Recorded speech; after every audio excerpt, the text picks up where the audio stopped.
Chances are that if you've got a Shimano electronic group set, either came pre-installed on the bike or you had a professional mechanic do it for you. But if you fancy a go at doing it yourself, you've come to the right place, because I'm about to show you how to install one of the new Shimano 11-speed ST9070 group sets.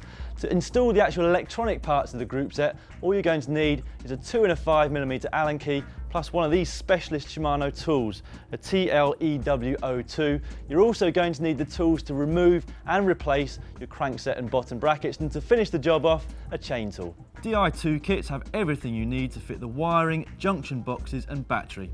If you're not 100% sure about compatibility issues or fitting the group set, we would recommend you to employ a specialist mechanic to do this job. To begin with, fit the STI Di2 levers to the handlebars. Pull them up into roughly the right place before tightening with your 5mm Allen key. If you're replacing some previous STI levers, you can use the mark from them as a guide. However, bear in mind that different levers have different ergonomics, so you might want to ride it out on the road before you put your bar tape on. Attach the rear mech to the frame in exactly the same way that you would do with a mechanical one using a 5mm Allen key. Next, we need to start fitting the cables. Begin at the STI levers. Use a cable long enough to leave some slack when the other end reaches the first junction box. Attach a cable to the top of the 3 holes on each side using the Shimano tool. Strap the junction box mount onto the underside of the stem using the rubber band provided. Cut off any excess and then slide the actual junction box onto the mount.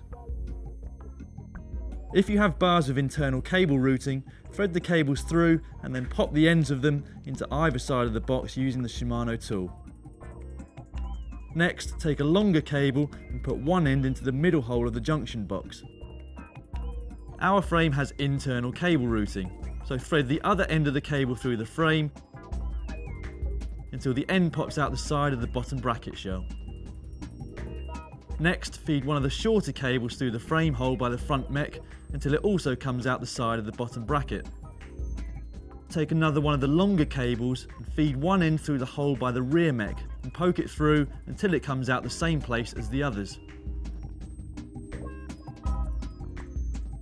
Finally, our battery is mounted inside the seat post, so we need to thread one last cable down through the seat tube, leaving us with 4 cables coming out of the bottom bracket shell.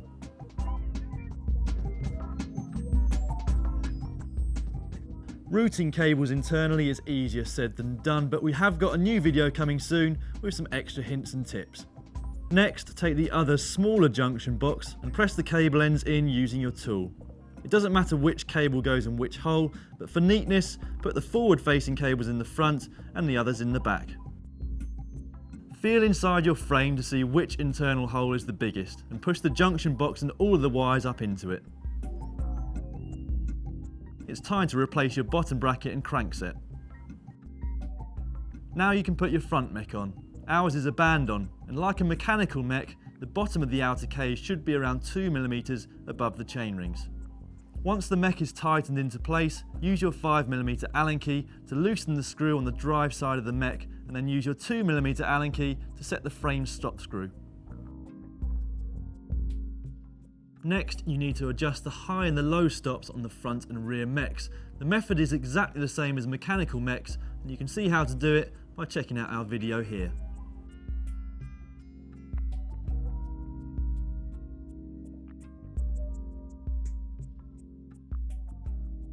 Once you've replaced your chain, it's now time to make the fine adjustments of the gears. Press the button on the front junction box until a solid red light comes on. This is the adjustment mode. Next, referring to the adjustment instructions and diagrams for guidance, press the up and down shifters to fine-tune the chain position and create a situation where the chain runs as smoothly as possible on the cassette sprocket.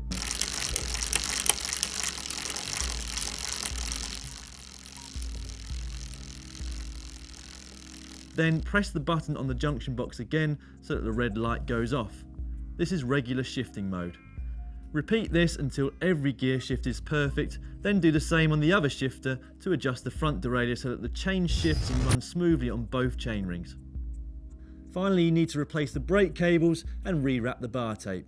We'll be making separate instructional videos for both of these, so watch this space.